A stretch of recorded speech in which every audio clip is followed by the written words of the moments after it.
ഈ മഹാസദസ്സിന്റെ മുന്നിൽ ആദ്യമായും ഹാർദമായും ഞാൻ എൻ്റെ നമസ്കൃതി ചൊരിയുന്നു.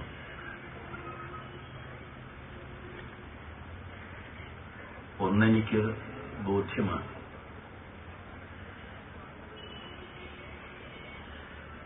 ഇതൊരു പൊതുയോഗമാണെന്ന് ഞാൻ കരുതുന്നുണ്ട്. പക്ഷേ പൊതുയോഗത്തിൽ ചെയ്യാറുള്ള തരത്തിലുള്ള ഒരു പ്രഭാഷണം ഇവിടെ ചെയ്യാൻ എനിക്കെന്തോ കഴിയുമെന്ന് തോന്നുന്നില്ല. ഈ പ്രൗഢ സദസ്സിന്റെ മുന്നിൽ ഞാൻ ഇങ്ങനെ എന്റെ ഭാഷണകർമ്മം നിർവഹിക്കും എന്ന് എനിക്ക് ഒരു തിട്ടവുമില്ല.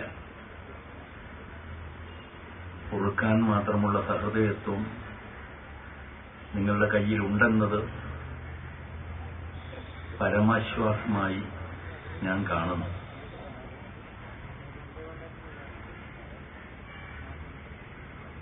ഇവിടെ ശ്രീ ശാന്താറാം വരെ അവതരിപ്പിച്ച പ്രഭാഷണങ്ങൾ പ്രൗഢം, പ്രഗത്ഭം, ഔചിത്യപൂർണം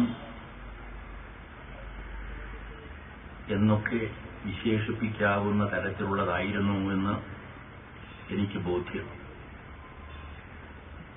അവർക്ക് ശേഷം അപ്പോൾ സംസാരിക്കുന്നത് പ്രയാസകരം.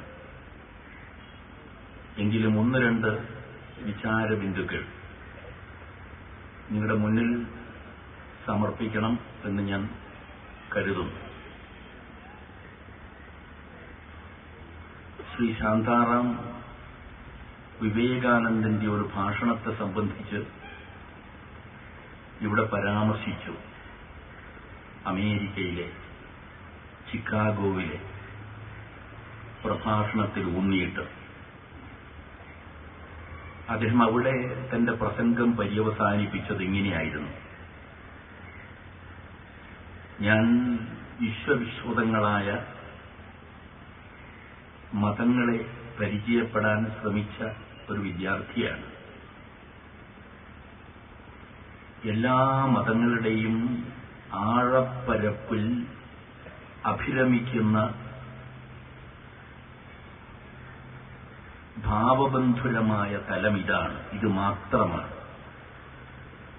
സകല മതങ്ങളുടെയും സന്ദേശം അതിനാൽ ഇതാണെന്ന് ഞാൻ കരുതുന്നു. ഏത്? അദ്ദേഹത്തിന്റെ വാക്കുകളിൽ തന്നെ പറഞ്ഞാൽ, love is the greatest ideal എന്ന് അദ്ദേഹം പറയുകയുണ്ടായി. സകല മതങ്ങളുടെയും അന്തർവാഹിയായ സാരാംശം സ്നേഹമാണ് എന്ന് അദ്ദേഹം പറയുകയായിരുന്നു. ആ മഹാസത്യം നിങ്ങളുടെ മുന്നിൽ വെച്ച് മതങ്ങൾ തമ്മിലുള്ള സ്പർദ്ധയ്ക്കും വിരോധത്തിനും വിദ്വേഷത്തിനും കടുകിൻ മണിയോളം സാങ്കത്യമില്ല എന്ന് സൂചിപ്പിച്ചുകൊണ്ട് ഞാൻ ഒന്ന് രണ്ട് കാര്യം നിങ്ങളുടെ മുന്നിൽ വെക്കുകയാണ്. അത് ഇവരൊക്കെ പ്രസംഗിച്ച ഭാഷണത്തിലെ ചില ആശയങ്ങൾ സ്പർശിച്ചുമാണ്.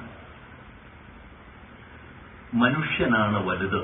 ഇവിടെ എല്ലാവരും സ്പർശിച്ചു അത്. ഖുർആൻ എന്ന വേദഗ്രന്ഥം നാം എടുത്ത് നമ്മുടെ ഹൃദയവീണയുടെ അടുത്ത് വെച്ച് മീട്ടാൻ ശ്രമിച്ചാൽ നമ്മുടെ ഹൃദയത്തിലെ വീണയുടെ തന്ത്രികൾ അനുസ്പന്ദഭരിതമായി തീരുന്നത് മനുഷ്യന്റെ ഹൃദയനാദം കേട്ടായിരിക്കും. ആ വേദഗ്രന്ഥത്തിൽ ദൈവത്തിന്റെ കീർത്തനങ്ങൾ, സ്തവങ്ങൾ, സ്തോത്രങ്ങൾ ഒന്നുമല്ല മുഴങ്ങി നിൽക്കുന്നത്, മനുഷ്യന്റെ ഹൃദയസ്പന്ദമാണ്. മനുഷ്യനാണ് ആ വേദഗ്രന്ഥത്തിന്റെ സ്ഥായീഭാവം എന്നാണ് എന്റെ വിശ്വാസം. മനുഷ്യന്റെ ജീവിതത്തിന്റെ സകല തലങ്ങളെയും വലുതും ചെറുതുമായ, ഗൗരവമെന്നതും നിസ്സാരപ്രവണവുമായ സകല തലങ്ങളെയും സ്പർശിച്ച ആ ഗ്രന്ഥത്തിലെ ആശയങ്ങളെ ചൂണ്ടി സുൽഫിക്കർ എന്ന് പറയുന്ന ബംഗ്ലാദേശിലെ ഒരു വലിയ ചിന്തകൻ എഴുതി, വേദഗ്രന്ഥം ഖുർആൻ ഒരു ഭൗതിക മതമാണ് എന്ന്. വിശദീകരിക്കുന്നില്ല. അത് പറയാൻ കാരണം ജീവിതം അതിൽ മുളച്ചു നിൽക്കുന്നത് കൊണ്ടാണ്. മനുഷ്യജീവിതം അതിൽ മറ്റെന്തിനേക്കാളും ഉയരത്തിൽ സ്പന്ദിക്കുന്നു എന്നതുകൊണ്ടാണ്. അതുകൊണ്ട് ഇവിടെ മനുഷ്യന്റെ പ്രാമുഖ്യത്തെക്കുറിച്ച് എല്ലാ പ്രഭാഷകന്മാരും പറഞ്ഞു. ഞാനതുകൊണ്ട് പരസ്പര ബന്ധമില്ലെങ്കിലും തെന്നിത്തെറിച്ചു നിൽക്കുന്ന ചില ആശയങ്ങൾ, ആശയസ്ഫുരണങ്ങൾ മാത്രം നിങ്ങളുടെ മുന്നിൽ വെക്കട്ടെ.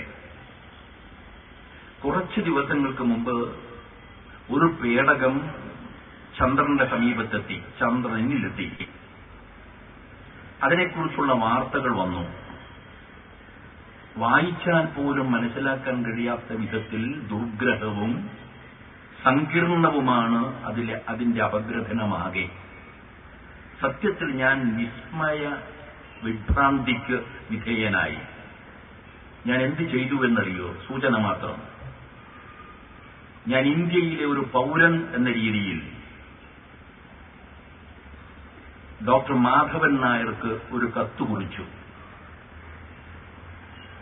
ആ ചാന്ദ്രപേടകത്തിന്റെ വിസ്മയപ്രഭാവത്തെ കീർത്തിച്ചുകൊണ്ട് ഞാൻ ഒരു കത്തെഴുതി.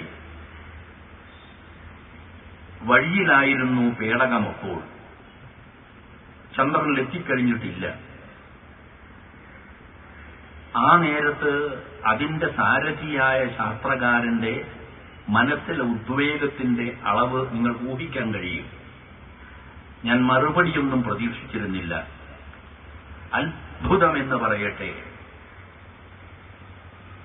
ഉദ്വേഗപൂർണമായ ആ നിമിഷത്തിൽ 4 വാക്യം മറുപടിയായി കുറിക്കാൻ ഡോക്ടർ മാധവൻ നായർ തയ്യാറാവുന്നു. ഈ കത്ത് കിട്ടിയപ്പോ ആ സ്വർഗീയാനുഭവത്തിന് വിധേയനായ ഞാൻ എന്നെ തന്നെ മറക്കുകയായിരുന്നു. 4 വാക്യമുണ്ട് അദ്ദേഹത്തിന്റെ കത്തിൽ.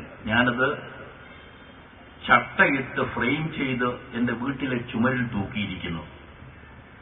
അതൊരു അപൂർവലബ്ധം എന്നൊക്കെ പറയാവുന്ന തരത്തിലുള്ള സൗഭാഗ്യപൂർണമായ നിധിയായി ഞാൻ കാണുന്നു. അദ്ദേഹം എഴുതിയതെന്തെന്നറിയോ? ചാന്ദ്രപേടകത്തെ നോക്കിയിട്ട് അത്ഭുതം കൊള്ളരുത്. ഞാൻ കമ്പ്യൂട്ടറിനെ കുറിച്ചും പറഞ്ഞു. അതിന്റെയൊക്കെ മുന്നിൽ തലകുനിക്കാൻ തോന്നുന്നു എന്നൊക്കെ എഴുതി. അതിന് അദ്ദേഹം പറഞ്ഞത് ശരിയല്ല ആ സമീപനം. നിങ്ങൾ മനുഷ്യരിലേക്ക് തിരിഞ്ഞു നോക്കുക. മനുഷ്യനാണ് ഏറ്റവും വലിയ വിസ്മയ ശില്പം. ഈ പ്രപഞ്ചത്തിലെ സചേതന സ്വഭാവം എന്ന ഏറ്റവും വലിയ വിസ്മയ ശില്പം മനുഷ്യനാണ്. മനുഷ്യനിലാണ് സത്യം കണ്ടെത്തേണ്ടത്. നേരത്തെ ഇവിടെ പ്രസംഗത്തിൽ ആരോ അത് ഉദ്ധരിച്ചു. മനുഷ്യനിലാണ് സ്നേഹം കാണേണ്ടത്. അടിഞ്ഞു പോവുകയാണെങ്കിൽ പ്രപഞ്ചത്തെ പുനരുജ്ജീവിപ്പിക്കാൻ കഴിയുന്ന സർഗശക്തി മനുഷ്യനിലാണ്. അപ്രമേയ പ്രഭാവം എന്ന സൂര്യനില്ലേ, ആ സൂര്യൻ ഒരു നാൾ കെട്ടുപോവുക എന്ന് കരുതുക. എന്നാൽ ആ കരി, കെട്ടുപോയ കരി ഊതിപ്പിടിപ്പിച്ച് മറ്റൊരു തീക്കട്ടയുണ്ടാക്കും സർഗശക്തി നിലീനമായി കിടക്കുന്നു മനുഷ്യനിൽ. മനുഷ്യനിലെ ഈ സിദ്ധികളും സാധ്യതകളും മുഴുവൻ ദൈവദത്തമായ അമാനത്തുകളാണ്. അതൊക്കെ നിഗൂഹനം ചെയ്യപ്പെട്ടിരിക്കുന്ന മനുഷ്യനോളം വിസ്മയം ചെല്ലുന്ന മറ്റൊരു വസ്തുവില്ല, ശില്പമില്ല. മനുഷ്യനിലേക്ക് തിരിയുക എന്ന് വ്യാഖ്യാനിച്ചാൽ അർത്ഥം കിട്ടുന്ന ആറ്റിക്കുറുക്കിയ 4 വാക്യങ്ങളാണ് മാധവൻ നായർ എഴുതിയത്. ഞാനതൊരു നിധി പോലെ സൂക്ഷിക്കുന്നു. അതുകൊണ്ട് മനുഷ്യനാണ് വലുത്, മനുഷ്യനിലാണ് വിസ്മയങ്ങൾ കുടിയിരിക്കുന്നത് എന്ന മഹാസത്യം നാം ഒന്ന് അനുസ്മരിക്കുക. വേദഗ്രന്ഥങ്ങൾ ഈ മനുഷ്യനെ ഉയർത്തി വളർത്തി ദൈവസന്നിധനാക്കുവാൻ സഹായിക്കുന്ന ശില്പങ്ങളാണെന്നും ഞാൻ ധരിക്കുന്നു. മനുഷ്യനെ നേരാം വഴി നയിക്കുന്ന അപൂർവലബ്ധമായ ഒന്നാണ് മതം എന്ന് ഞാൻ വിചാരിക്കുന്നു. അതും ഇവിടെ ആരോ സൂചിപ്പിച്ചു. പ്രവാചകനെക്കുറിച്ച് ഒരു കാര്യം ഞാനിവിടെ സ്മരിക്കട്ടെ. കവിത പോലെ സുന്ദരം എന്ന് എനിക്ക് തോന്നിയത്, ഞാനിങ്ങനെ കുറേ നേരം മനുഷ്യന്റെ പ്രാധാന്യത്തെക്കുറിച്ച് കീർത്തിക്കും, പക്ഷേ പ്രവാചകന്റെ പ്രഖ്യാതമായ ഒരു ഹദീസ്, ബുഖാരി ഉദ്ധരിച്ച ഒരു ഹദീസ് ഞാൻ നിങ്ങളുടെ മുന്നിൽ വയ്ക്കാം. പ്രവാചകൻ എന്നും പ്രഭാതത്തിൽ തന്റെ വസതിയിൽ നിന്നിറങ്ങി പരിസരത്തുള്ള ഒരു ഊടുവഴിയിൽ ചെന്ന് നിൽക്കും. നിരവധി പേർ കിഴക്കും പടിഞ്ഞാട്ടുമായി സഞ്ചരിക്കും. അതിലൂടെ പ്രവാചകൻ ആവശ്യമൊന്നുമില്ലെങ്കിലും പ്രവാചകൻ കടന്നു ചെന്ന് കൈപിടിച്ചൊന്ന് കുലുക്കി ഗാഠമായൊന്ന് ആശ്ലേഷിച്ച് മുത്തം കൊടുത്ത് 2-4 കുശലം മൊഴിഞ്ഞ് പ്രവാചകൻ തിരിക്കും. ഇതൊരു പതിവാണ്. പ്രവാചകൻ ഇങ്ങനെ പറയുന്നു: ഒരു ദിവസം എനിക്ക് ജീവിക്കാൻ ആവശ്യമായ ഊർജം, നേരത്തെ ശ്രീ ഡോക്ടർ ചന്ദ്രമോഹൻ ആ ഊർജത്തെക്കുറിച്ച് പറഞ്ഞു, ഏറ്റവും പ്രധാനപ്പെട്ട വസ്തു എന്ന്. ഒരു ദിവസം തനിക്ക് ജീവിക്കാൻ ആവശ്യമായ ഊർജം താൻ സമാഹരിക്കുന്നത് ഈ മനുഷ്യബന്ധങ്ങളിലൂടെയാണ് എന്ന് പ്രവാചകൻ സൂചിപ്പിക്കുകയുണ്ടായി. അത്രമാത്രം ഉദാത്തമാണ് ആ ശില്പം എന്നുകൂടി ഞാൻ സൂചിപ്പിക്കട്ടെ. ഇനി മറ്റൊരു ബിന്ദു. പഴയ ഒരു അന്ധകാര യുഗത്തിലാണ് മുഹമ്മദ് നബി മക്കയിൽ പിറന്നത്. ആ കാലഘട്ടത്തെ ജാഹിലിയ്യ കാലം എന്ന് വിശേഷിപ്പിച്ചിട്ടുമുണ്ട്. ആ ജാഹിലിയ്യ കാലത്തിന്റെ ക്രൂരവും ഹീനവും അതിഹേയവുമായ പ്രവർത്തനത്തിന്റെ ഒരുപാട് ദുരനുഭവങ്ങൾ പ്രവാചകനുണ്ടായിട്ടുണ്ട്. പക്ഷെ ഞാൻ ധരിക്കുന്നത് ജാഹിലിയ വേഷം മാറി ഇന്ന് പ്രത്യക്ഷപ്പെട്ടിരിക്കുകയാണ്. ജാഹിലിയ കാലത്ത് കണ്ട ആന്ധ്യം, ക്രൗര്യം, ശാസ്ത്രം, ദൗഷ്ട്യം അല്ല ഇന്ന്. അതിനേക്കാൾ ഏറെ എത്രയോ ആണ്. എത്ര പീഡനങ്ങൾ പ്രവാചകനെതിരെ ഉയർത്തിയിട്ടുണ്ടെങ്കിലും പ്രവാചകനെ വധിക്കുവാൻ ധൈര്യം അവർക്കാർക്കും ഉണ്ടായില്ല. ഖുറൈശികൾക്ക് അതിനുള്ള ധൈര്യമുണ്ടായില്ല. ഗോത്രവൈരം ഭയന്നാണെന്ന് ചരിത്രകാരന്മാർ പറയുന്നു. എന്തോ ആവട്ടെ, പ്രവാചകനെ വധിക്കാനുള്ള ധൈര്യം അവർക്കുണ്ടായില്ല. എന്നാൽ ഈ കാലത്ത് ദോഷം സ്വപ്നം കാണുക കൂടി ചെയ്യാൻ അറിയാത്ത വിശ്വമഹാമനസ്സ് എന്ന് കീർത്തിക്കപ്പെടുന്ന ഗാന്ധിജി എന്ന നിരപരാധി കൊല ചെയ്യപ്പെട്ടിട്ടുണ്ടെങ്കിൽ ഈ അഭിനവകാലത്തെ ജാഹിലിയയുടെ തീക്ഷണമായ പ്രകൃതമളക്കുവാൻ മറ്റുദാഹരണം ആവശ്യമുണ്ടോ? അണിയറയിലോ തോക്ക് തീർക്കും തിടുക്കം നാം അത് ഗാസയിലും കാണുന്നു.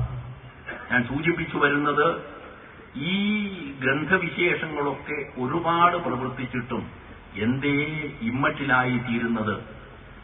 ഇത് ഓരോ ദിവസം കഴിയും തോറും നാം തകർച്ചയിൽ നിന്ന് കൂടുതൽ വലിയ തകർച്ചയിലേക്ക് കൂപ്പുകുത്തുകയാണ്. മോശത്തിൽ നിന്ന് മഹാമോശത്തിലേക്ക് നാം കൂപ്പുകുത്തുകയാണ്. യുഗങ്ങളിൽ ആദ്യം കൃതയുഗം എന്ന് പേരിട്ട് വിളിച്ചു. ആ കൃതയുഗം ധർമ്മമാത്ര പ്രസക്തമായിരുന്നു. അന്യായമെന്ന് കണ്ടിട്ടില്ല ഒരിടത്തും, അനീതി ദർശിക്കപ്പെട്ടിട്ടില്ല ഒരിടത്തും. തെറ്റുകൾ ഒരിടത്തും കണ്ടിട്ടില്ല. ധർമ്മം മാത്രം, നീതി മാത്രം, മാനവികത മാത്രം, സമുത്കൃഷ്ടമായ ഭാവങ്ങളും ഭാവനകളും മാത്രം. ത്രേതായുഗത്തിലെത്തുമ്പോഴേക്കും കുറച്ച് മോശമായി. വിവരിക്കാതെ സൂചിപ്പിക്കുന്നു. അതിനാൽ അതിന്റെ വൈരസ്യം നിങ്ങൾ പൊറുക്കണമെന്ന് ഞാൻ പ്രാർത്ഥിക്കുന്നു. ദ്വാപരയുഗം എത്തുമ്പോഴേക്കും കുറേയേറെ വീണ്ടും നശിച്ചു. ഇതാ കലിയുഗം പിറന്നിരിക്കുന്നു. മഹാമോശത്തിന്റെ കാളരാത്രിയെ നാം അഭിമുഖീകരിച്ചുകൊണ്ടിരിക്കുന്നു. നാം അപകടത്തിൽ നിന്ന് കൂടുതൽ അപകടത്തിലേക്ക് നീങ്ങുന്നു. ആൾഡസ് ഹക്സ്ലിയുടെ എയ്പ്പ് ആൻഡ് എസൻസ് എന്നൊരു പുസ്തകം വായിച്ചു. ഞാൻ ഞെട്ടിപ്പോയിട്ടുണ്ട്.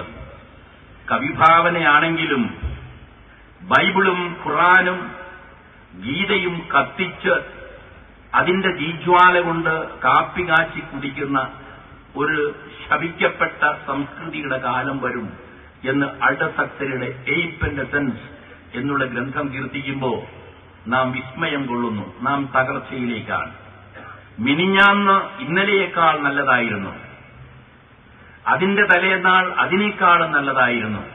ഇങ്ങോട്ടിങ്ങോട്ട് വരുമ്പോൾ മിനിഞ്ഞാന്നിൽ നിന്ന് ഇന്നലെയിലേക്ക് വരുമ്പോൾ കൂടുതൽ മോശം, ഇന്നലെയിൽ നിന്ന് ഇന്നിലേക്ക് വരുമ്പോൾ അതിലും മോശം, ഇന്നിൽ നിന്ന് ഉറപ്പ് നാളെയിലേക്ക് നീങ്ങുമ്പോൾ നാം ഇതിനേക്കാളും മോശമായി തീരുമെന്ന കാര്യത്തിൽ യാതൊരു സന്ദേഹവുമില്ല.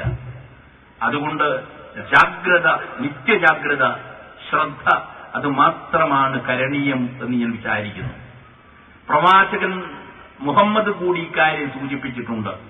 1500 കൊല്ലം മുമ്പ് ഇതാ നാളെ മോശമാവുന്നു, മറ്റന്നാൾ അതിലും മോശമാവുന്നു, ഇതാ അതിനപ്പുറത്തൊരു ദിവസം വരുമ്പോൾ അതിലും മോശമാകും, നാം മതപതനത്തിലേക്ക് കൂപ്പുകുത്താൻ തുടങ്ങിയിരിക്കുന്നു എന്ന് മാനവികതയുടെ, സംസ്കാരത്തിന്റെ, സദാചാരത്തിന്റെ, ധർമ്മബോധത്തിന്റെ തലത്തിൽ നാം അധപ്പതിതാവസ്ഥയിലേക്ക് കൂപ്പുകുത്താൻ പോകുന്നു എന്ന് പ്രവാചകൻ താക്കീത്ത് നൽകിയിട്ടുണ്ട്.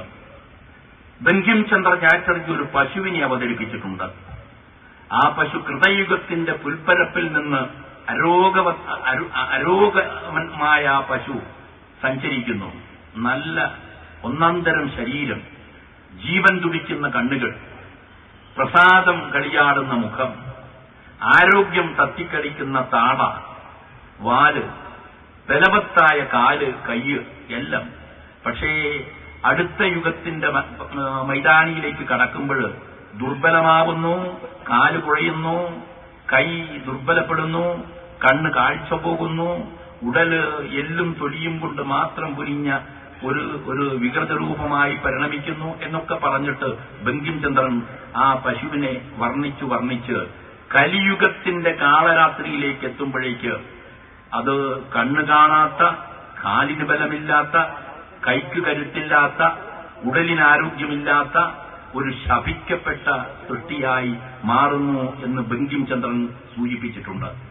ഞാൻ കുറച്ചു മാസങ്ങൾക്ക് മുമ്പ് പ്രഖ്യാതമായ ദേവേന്ദ്ര എന്ന് പറയുന്ന ഒരു അലഹബാദുകാരൻ പണ്ഡിതൻ എഴുതിയ കൽക്കി അവതാർ എന്നൊരു ഗ്രന്ഥം വായിച്ചു. അദ്ദേഹം അതിൽ സമർത്ഥിക്കാൻ ശ്രമിക്കുന്നത് കൽക്കി എന്നുള്ള അവതാരം മുഹമ്മദ് നബിയാണെന്ന് സമർത്ഥിക്കാൻ ശ്രമിക്കുന്നു. ഞാൻ ആ സമർത്ഥനത്തോടൊന്നും യോജിപ്പ് പ്രകടിപ്പിക്കുന്നില്ലെങ്കിലും അതിൽ കാണിക്കുന്ന ഭീതിതമായ ചില സൂചനകൾ ലോകത്തിന്റെ നാളെയെക്കുറിച്ച് നമ്മെ ഉത്കണ്ഠാകുലരാക്കുന്നു എന്ന് ഞാൻ വിചാരിക്കുന്നു. ഏതായാലും ഇവിടെ ഒന്നു മാത്രമേ കരണീയമായിട്ടുള്ളൂ. ദൈവദൂതന്മാരെ, പ്രവാചകന്മാരെ, അത് മുഹമ്മദ് നബിയാവട്ടെ, ക്രിസ്തു ആവട്ടെ, ബുദ്ധനാവട്ടെ, ആരുമാവട്ടെ, പ്രവാചകന്മാരെ ദൈവദൂതന്മാർ എന്ന രീതിയിൽ നാം അനുസന്ധാനം ചെയ്യാൻ ശ്രമിക്കുക. പ്രാമാണിക ഗ്രന്ഥങ്ങൾ എന്ന രീതിയിൽ വേദഗ്രന്ഥങ്ങളെ ഹൃദയത്തോട് ചേർത്ത് പിടിച്ച് ത്രികരണങ്ങളിലും നമ്മൾ അതിനെ പ്രയോഗത്തിൽ വരുത്തുക. നമ്മുടെ വിചാരങ്ങൾ വേദഗ്രന്ഥാനുസാരിയാവട്ടെ, നമ്മുടെ വാക്കുകൾ വേദഗ്രന്ഥാനുസാരിയാവട്ടെ, നമ്മുടെ കർമ്മതലം വേദഗ്രന്ഥാനുസാരിയാവട്ടെ. പ്രവാചകന്മാരെയും പ്രാമാണിക ഗ്രന്ഥങ്ങളെയും ആദരിക്കുവാനും ജീവിതത്തിലെ കർമ്മപഥത്തിലേക്ക് ആനയിക്കുവാനും നമുക്ക് സാധിക്കുന്ന ഒരവസ്ഥ ഉണ്ടാവട്ടെ. ഇന്നലെ കുറെ കൂടി നല്ലതായിരുന്നു ഞാൻ സൂചിപ്പിച്ചിട്ടുണ്ട്. ഈ പരിസരത്തിൽ തന്നെ പരിസര ഭൂമികയിൽ ചെന്നിട്ട് സാധാരണ കാര്യം മാത്രം ഞാൻ സൂചിപ്പിക്കട്ടെ, ഒന്ന് രണ്ട് കാര്യങ്ങൾ. നമ്മൾ ഇവിടെ പാലാഴി ഒഴുകിയിരുന്നു എന്ന് ഞാൻ ധരിക്കുന്നു. ഈ പാലാഴിയിൽ നിന്ന് നഞ്ഞു ചേർക്കപ്പെട്ടിരിക്കുന്നു. ആര് എന്തുദ്ദേശത്തോടെ അങ്ങനെ ചേർത്തു എന്നെനിക്കറിയില്ല. ഞാൻ കഴിഞ്ഞ ഒരാഴ്ച മുമ്പേ തൃശൂരിൽ നിന്ന് കുന്നംകുളത്തേക്ക് പോകുന്ന വഴിക്ക് ഒരു വാഹനത്തിൽ അവിടെ ഒരു സ്റ്റേറ്റ് ക്യാമ്പ്, ബാലജന സഖ്യത്തിന്റെ സ്റ്റേറ്റ് ക്യാമ്പ്, മനോരമയുടെ ഒരു സ്റ്റേറ്റ് ക്യാമ്പ് നടക്കുന്നു. അതിലൊരു ക്ലാസ് എടുക്കേണ്ടുന്ന ബാധ്യത ഉണ്ടായിപ്പോയതുകൊണ്ട് ഞാനങ്ങനെ പോവുകയായിരുന്നു. എന്റെ കണ്ണ് കുളിർപ്പിച്ച, മനസ്സിന് സമാശ്വാസം സമ്മാനിച്ച ഒരു മഹാനുഭവത്തിന് ദൃക്സാക്ഷിയാവേണ്ടി വന്നു. ഞാൻ അവിടെ ചെല്ലുമ്പോൾ ഒരു ചൂണ്ടൽ എന്ന പ്രദേശത്ത്, അതിന്റെ വാർത്ത ഇന്നത്തെ പത്രത്തിൽ കണ്ടതുകൊണ്ടാണ് ഞാൻ ഇപ്പോൾ ഓർമ്മിച്ചത്. ചൂണ്ടൽ എന്ന സ്ഥലത്ത് ഒരു ജുമാ മസ്ജിദ്, അതിന്റെ കോലായിൽ ഒരു 10-16 അയ്യപ്പന്മാർ ഇരിക്കുകയും വിശ്രമിക്കുകയും ചെയ്യുന്നു. ഇതൊരു അസാധാരണമായ കാഴ്ചയാണ്. ഞാൻ വണ്ടിക്കാരനോട് കാർ നിർത്താൻ ആവശ്യപ്പെടും. ഞാൻ ഇറങ്ങി ജുമാ മസ്ജിദിലേക്ക് നടന്നു ചെല്ലുന്നു. അയ്യപ്പന്മാർ വിശ്രമിക്കുന്നു. ആഹരിച്ചതിന് ശേഷം അന്തി ഉറങ്ങുന്നതും അവിടെ തന്നെ. അവർക്ക് സ്വൈര്യമായി അന്തി ഉറങ്ങാനുള്ള സൗകര്യവും ഭക്ഷണവും എല്ലാം കൊടുത്തിരിക്കുന്നത് അവിടുത്തെ പള്ളി ഉടമകളാണ്. അയ്യപ്പന്മാരെ അങ്ങനെ പരിചരിക്കാൻ, അവർക്ക് അഭയം കൊടുക്കാൻ ഹൃദയവിശാലത കാണിച്ച ആ പള്ളി സാരഥികളോട്, ഒരു അസാധാരണമായ ഈ അനുഭവത്തിന് രൂപം കൊടുക്കാൻ ഒരുങ്ങി അവരോട് എന്റെ ഹൃദയം 1000 കൈകൾ കൂട്ടി നമിക്കുകയായിരുന്നു. ഇത് സത്യത്തിൽ സൗഹൃദത്തിന്റെ പാലാഴിയാണ്. എന്നാൽ ഈ പാലാഴിയിൽ ആര് നഞ്ചു കലക്കിക്കൊണ്ടിരിക്കുന്നു? അന്വേഷിച്ചുകൊണ്ടിരിക്കണം. നേരത്തെ പ്രാർത്ഥന ചൊല്ലിയപ്പോ അതിനെ വ്യാഖ്യാനിച്ചുകൊണ്ട് സംസാരിക്കുന്നിടത്ത് ആര് എന്തിന് എന്നൊരു ചോദ്യം ഉന്നയിച്ചു. ശ്രീ അബ്ദുറഹ്മാൻ പെരുങ്ങാടി അദ്ദേഹം അധ്യക്ഷ പ്രസംഗം ചെയ്തുകൊണ്ടിരിക്കെ ആരാണ് ദുരുദ്ദേശ്യപൂർവ്വം ഇതിനൊക്കെ പ്രവർത്തിച്ചുകൊണ്ടിരിക്കുന്നത് എന്ന് അന്വേഷിക്കുകയുണ്ടായി. ഞാനിതെല്ലാം ഓർമ്മിപ്പിക്കുന്നു. ഒരു കഥാതലം കൂടി നിങ്ങളുടെ മുന്നിൽ വെച്ച്, ആ കഥാ ദർശനമല്ല, തത്വശാസ്ത്രമല്ല, നമ്മൾ ഇന്നലെ ഇങ്ങനെ ആയിരുന്നു എന്ന് ബോധ്യപ്പെടുത്താൻ കണ്ണൂരിലല്ലേ ഈ മഹാസമ്മേളനം നടക്കുന്നത്. ഇതിന്റെ പരിസരത്തെ ഒന്ന് പരിചയപ്പെടുത്താൻ ഞാൻ ഒരു രംഗം നിങ്ങളുടെ മുമ്പിൽ വരച്ചു കാണിച്ച് എന്റെ ഭാഷണം നിർത്താം. അപ്പോഴേ എന്റെ 10 മിനിറ്റ് പൂർണ്ണമാവൂ എന്നാണ് എന്റെ ആശ്വാസം. കാര്യം ഇതാണ്, ഞാനൊരു സമ്മേളനത്തിൽ സംബന്ധിക്കാൻ ഇതിനടുത്ത് മാമ്പ എന്ന് പറയുന്ന സ്ഥലത്ത് ചെന്നു. ഞാൻ മുമ്പും പോയിട്ടുണ്ട്, 4-5 പ്രാവശ്യം അവിടെ സന്ദർശിച്ചിട്ടുണ്ട്. ഞാൻ അതേക്കുറിച്ച് എന്റെ ഒരു ഗ്രന്ഥത്തിൽ ലേഖനമായിട്ട് എഴുതിയിട്ടുമുണ്ട്. അവിടുത്തെ സിയാറത്തുങ്ക പള്ളി എന്നാണ് അതിന് പറയുക. മാമ്പപ്പള്ളി എന്ന് പ്രാദേശികർ അതിനെ പരിചയപ്പെട്ടു പോരുന്നു. ആ മാമ്പപ്പള്ളിയുടെ പ്രത്യേകത അറിയുമോ നിങ്ങൾക്ക്? അവിടെ ഒരു മുസ്ലിമിന്റെ മയ്യത്ത് അവിടെ കാണാം. തൊട്ടടുത്തൊരു ഹിന്ദുവിന്റെ മയ്യത്തും കാണാം. നമ്മുടെ ഈ പ്രദേശത്തിലെ സാധാരണക്കാർ അത് എത്ര പേർ ശ്രദ്ധിച്ചിട്ടുണ്ട് അറിയില്ല. ഇന്നലെ അങ്ങനെയായിരുന്നു എന്ന് കാണിക്കേണ്ടുന്ന ബാധ്യത എനിക്കുണ്ട്. പാലാഴി സൗഹൃദത്തിന്റെ, മാനവികതയുടെ പാലാഴി ഒഴുകിയിരുന്ന ഒരിടമായിരുന്നു ഇത് എന്ന് കാണിക്കാൻ വേണ്ടിയാണ് ഞാൻ സൂചിപ്പിക്കുന്നത്. ഈ ചരിത്രകഥ നിങ്ങൾ സൂക്ഷിക്കണം എന്ന് ഞാൻ പ്രാർത്ഥിക്കുന്നു. ഒരിക്കൽ 400 വർഷം മുമ്പ് ഈ കണ്ണൂർ കടപ്പുറത്ത് ഒരു പോർച്ചുഗീസ് കപ്പൽ അടുത്തു. വലിയ കപ്പലാണ്, കൂറ്റൻ കപ്പലാണ്. ചെറിയ ചെറിയ മഞ്ചു പത്തയന്മാരികളൊക്കെ കണ്ട് പരിചയപ്പെട്ട കണ്ണൂരിന്റെ കണ്ണുകൾക്ക് ഈ വലിയ കപ്പൽ ഒരു വിസ്മയമായിരുന്നു. ആ കപ്പലിന്റെ ഉടമകൾ സൗജന്യം ചെയ്യുന്നു. സൗജന്യം എന്തെന്നറിയോ? പ്രാദേശികർക്ക് ആ കപ്പലിൽ കടന്ന് അകത്ത് കയറി എല്ലാം കണ്ട് തിരിച്ചു പോകാം, സ്വാതന്ത്ര്യത്തോടെ തിരിച്ചു പോകാം എന്നാണ് അവരറിയിച്ചത്. 100 കണക്കിന് ആളുകൾ അവിടെ എത്തി. ഈ കപ്പലിൽ കയറി ഇറങ്ങി 2 ദിവസം കഴിയുമ്പോൾ ഒരു വാർത്ത വരുന്നു. ചുരുക്കി പറയാം, 2 ദിവസം കഴിയുമ്പോൾ ഒരു വാർത്ത വരുന്നു. വാർത്ത എന്തെന്നല്ലേ? കയറിയ അത്ര ആളുകൾ ഇറങ്ങുന്നില്ല എന്നാണ് വാർത്ത. തടിമിടുക്കുള്ള ആളുകളെ അകത്ത് ഈ പോർച്ചുഗീസുകാര്, കരുത്തന്മാര് പിടിച്ച് ഒരു മുറിയിൽ ബന്ധിച്ചിട്ടിരിക്കുകയാണ്. അവർ അങ്ങ് നാട്ടിൽ കൊണ്ടുപോയി അടിമവേല ചെയ്യിക്കാൻ എന്ന വാർത്ത പ്രചരിച്ചു. അതിന് നിജസ്ഥിതി ആർക്കും അറിയില്ല. കണ്ണൂരിൽ ഒരു മഹാസിദ്ധൻ അക്കാലത്തുണ്ടായിരുന്നു, ഒരു മുസ്ലിം, ഒരു മഹാസിദ്ധൻ ഉണ്ടായിരുന്നു. ആളുകൾ ആരൊക്കെയോ അദ്ദേഹത്തെ സമീപിച്ച് കാര്യമുണർത്തിച്ചു. ഇങ്ങനെ കയറിയവരെല്ലാം ഇറങ്ങുന്നില്ല, പലരെയും അവിടെ പിടിച്ച് ബന്ധനത്തിലിട്ടിരിക്കുകയാണ് എന്ന്. ഇത് കേട്ടപ്പോൾ എല്ലാ നല്ല കാര്യങ്ങളിലും പ്രാരംഭകത്വമെടുക്കാറുള്ള ആ മഹാസിദ്ധൻ അങ്ങോട്ടേക്ക് ചാടിച്ചെന്ന് അധികാരികൾ ആരെന്ന് അന്വേഷിച്ചു. അപ്പോൾ അവർ പറഞ്ഞു, അധികാരികൾ ഇവിടെയില്ല, ഇവിടെ ജോലിക്കാരായ ഞങ്ങളെയുള്ളൂ. അധികാരികൾ എവിടെ എന്ന് അന്വേഷിച്ചപ്പോ അഞ്ചരക്കണ്ടിക്കടുത്ത്, മാമ്പക്കടുത്ത്, ചോരയാൻകുന്ന് എന്ന് പറഞ്ഞ സ്ഥലത്ത് അവിടെയാണ് അവർ തമ്പ് കെട്ടി താമസിക്കുന്നത് എന്ന് അറിയിപ്പ് കിട്ടി. ഈ മഹാസിദ്ധൻ, മനുഷ്യസ്നേഹിയായ മഹാസിദ്ധൻ, അനീതി എവിടെ കാണുമ്പോഴും സിംഹച്ചുണയോടെ തടകുടയാൻ തയ്യാറുള്ള ആ വലിയ മനുഷ്യൻ ഒരൊറ്റ ഓട്ടമോടി 5-8 കിലോമീറ്റർ അപ്പുറത്തുള്ള മുണ്ടയാട്, ഇത് ചരിത്ര രേഖയിലുള്ളതാണ്, മുണ്ടയാട് എന്ന പ്രദേശത്തെത്തിയപ്പോ ആ വയലിൽ ജോലി ചെയ്യുന്ന ഒരു കർഷകൻ, മുണ്ടയാടൻ എന്ന പേരിൽ അറിയപ്പെടുന്ന ഒരു കർഷകൻ, ഈ മഹാസിദ്ധനെ കണ്ട് സിദ്ധനെപ്പറ്റി അറിയുകയും മനസ്സിൽ മതിപ്പ് സൂക്ഷിക്കുകയും ചെയ്യുന്ന ആളാണ് ഈ മുണ്ടയാടൻ. എവിടെയാണ് ധൃതിയിൽ ഓടുന്നത്? ഓട്ടത്തിൽ നിൽക്കാതെ അദ്ദേഹം പറഞ്ഞു, ഞാൻ ചോരയാങ്കുന്നിലേക്ക് പോവുകയാണ്. എന്താണെന്ന് ചോദിച്ചെങ്കിലും ചോദ്യം കേൾക്കാൻ നിൽക്കാതെ, അതുകൊണ്ട് ഉത്തരം ലഭിക്കാൻ ഇടവരാതെ ഉത്കണ്ഠയോടുകൂടി ഈ മുണ്ടയാടനും എന്തായാലും നല്ല കാര്യത്തിനായിരിക്കും ഈ സിദ്ധന്റെ യാത്ര എന്ന് ബോധ്യമുള്ള മുണ്ടയാടൻ അദ്ദേഹത്തിന്റെ പിന്നാലെ ഓടി.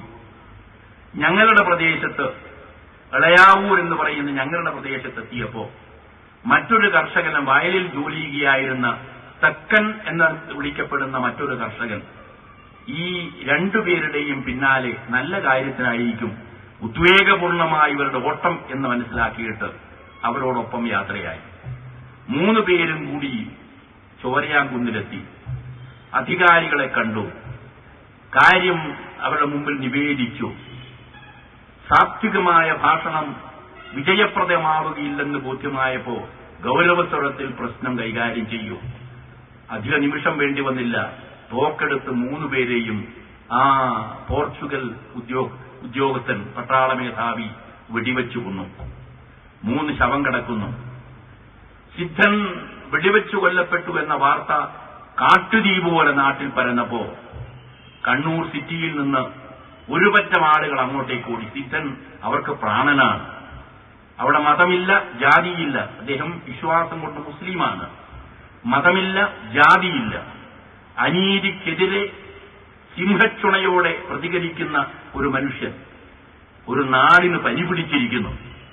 അവരങ്ങോട്ടേക്ക് ഓടി, ചോരയാങ്കുന്നിലേക്ക് ഓടിച്ചെന്ന് ഈ ദുഃഖത്തിൽ ആമഗ്നരായി ശവം മറവ് ചെയ്യാൻ, ശവമെടുക്കാൻ ശ്രമിച്ചപ്പോൾ അവിടെയാണ് ഒരു വിശ്വാസത്തിന്റെ പ്രശ്നം വരുന്നത്. സിദ്ധന്റെ ശവം പൊങ്ങുന്നില്ല.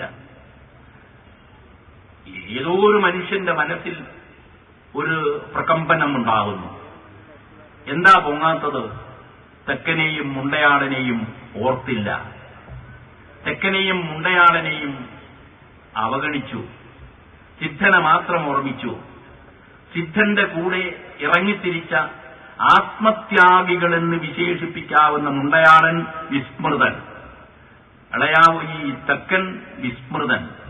ഇത് ഇദ്ദേഹത്തിന്റെ ആത്മാവിന് പൊറുക്കാൻ കഴിയാത്ത ഒരു കാര്യമായിരുന്നു. അവരുടെ ശവം കൂടി മറമാടാനെടുക്കുക, അതിനുശേഷമാവാം സിദ്ധന്റെ ശവം എന്നൊരു ഉൾവിളി പോലെ അവർക്ക് തോന്നി. മറ്റ് 2 പേരുടെയും ശവമെടുത്തു. 10,000 അവിടെ കൂടിയിരിക്കുന്നത്. എടുത്തു കഴിഞ്ഞപ്പോ സിദ്ധന്റെ ശവം അനായാസം പൊങ്ങി. അവിടെ ഒരു കോക്കൂറാൻ എന്ന് പറയുന്ന ഒരു നാട്ടുപ്രമാണി ഉണ്ടായിരുന്നു. ആ കോക്കൂറാൻ സ്ഥലം അനുവദിച്ചു. അദ്ദേഹം ഒരു ഹൈന്ദവനായിരുന്നു. ഒരു സ്ഥലം അനുവദിച്ചു. ഈ 3 ശവം അവിടെ മറവ് ചെയ്തു. ഞാൻ ചുരുക്കി പറയട്ടെ, ആ ഇടത്ത് ഒരു പള്ളി പണിയണം എന്ന് മതഭക്തന്മാർക്ക് തോന്നുകയുണ്ടായി. അതിനും ആവശ്യമായ സ്ഥലം വേണ്ട കാശും ചിറക്കൽ തമ്പുരാനും കൂടി സഹായിച്ചു എന്നാണ് കോലത്തിരി രാജാവ് സഹായിച്ചു എന്നാണ് ചരിത്രം. ഈ സഹായത്തിന്റെയൊക്കെ ഫലമായിട്ട് ആ ഇടത്തൊരു പള്ളി ഉയരുകയാണ്. ആ പള്ളിയിൽ ഈ 3 ശവങ്ങളും ഇന്ന് പച്ച വില്ലീസിട്ട് പുതച്ച പോലെ തോന്നിക്കുന്ന 3 ശവവും അവിടെ കിടക്കുന്നു. ഹിന്ദുക്കളും മുസൽമാനും ഒപ്പമുറങ്ങുന്നു. ഞാൻ കഥ പറഞ്ഞു നീട്ടുന്നില്ല. ഇന്നലെ മതസൗഹൃദത്തിന്റെ പാലാഴി ഇവിടെ നമുക്ക് അഭിദർശിക്കാൻ കഴിഞ്ഞിരുന്നു. ഈ പാലാഴിയിൽ, സൗഹൃദത്തിന്റെ പാലാഴിയിൽ, ഈ മനുഷ്യസ്നേഹത്തിന്റെ പാലാഴിയിൽ നഞ്ഞു കലക്കിയതാര്, കലക്കാൻ ശ്രമിക്കുന്നതാര് ഇന്ന് നാം അന്വേഷിക്കണം ജാഗ്രതയോടുകൂടി. എന്നിട്ട് നന്മയിലേക്കുള്ള, പൂർണ്ണതയിലേക്കുള്ള പ്രയാണപഥത്തിൽ നമ്മെ സഹായിക്കുന്ന ദൈവികമായ പ്രചോദന ശില്പമാണ് മതം എന്ന രീതിയിൽ മതത്തെ കാണുവാനും മതത്തിന്റെ പ്രവാചകന്മാരോട് ആദരവ് സൂക്ഷിക്കുവാനും മതത്തിന്റെ പ്രാമാണിക ഗ്രന്ഥങ്ങളെ ആകാവുന്നത്ര ജീവിതത്തിലേക്ക് കർമ്മരൂപത്തിൽ ആവിഷ്കരിക്കുവാനും ശ്രമിച്ചുകൊണ്ട് മുന്നോട്ടു പോവുകയാണെങ്കിൽ ജമാഅത്തെ ഇസ്ലാമിയുടെ നന്മ മാത്രം കൊതിക്കുന്ന ഇവിടുത്തെ പ്രവർത്തകർ സമാരംഭിച്ച ഈ മാനവിക മഹാസംരംഭത്തിന് പ്രയോജനം കൈവരും എന്ന കാര്യത്തിൽ എനിക്ക് സന്ദേഹമില്ല. നിർലോഭമായ സഹകരണം, സഹായം എല്ലാ ഭാഗങ്ങളിൽ നിന്നും പ്രവഹിച്ചെത്തട്ടെ എന്ന് മാത്രം ആഗ്രഹിച്ചുകൊണ്ട്, പ്രാർത്ഥിച്ചുകൊണ്ട്, ക്ഷണിച്ചതിന് നന്ദി രേഖപ്പെടുത്തിക്കൊണ്ട്, സഹിച്ചതിന് നിങ്ങളോടും കൃതജ്ഞത പ്രകാശിപ്പിച്ചുകൊണ്ട് ഞാൻ എന്റെ വാക്കുകൾ ഇവിടെ ഉപസംഹരിക്കുന്നു. നിങ്ങൾക്ക് നമസ്കാരം.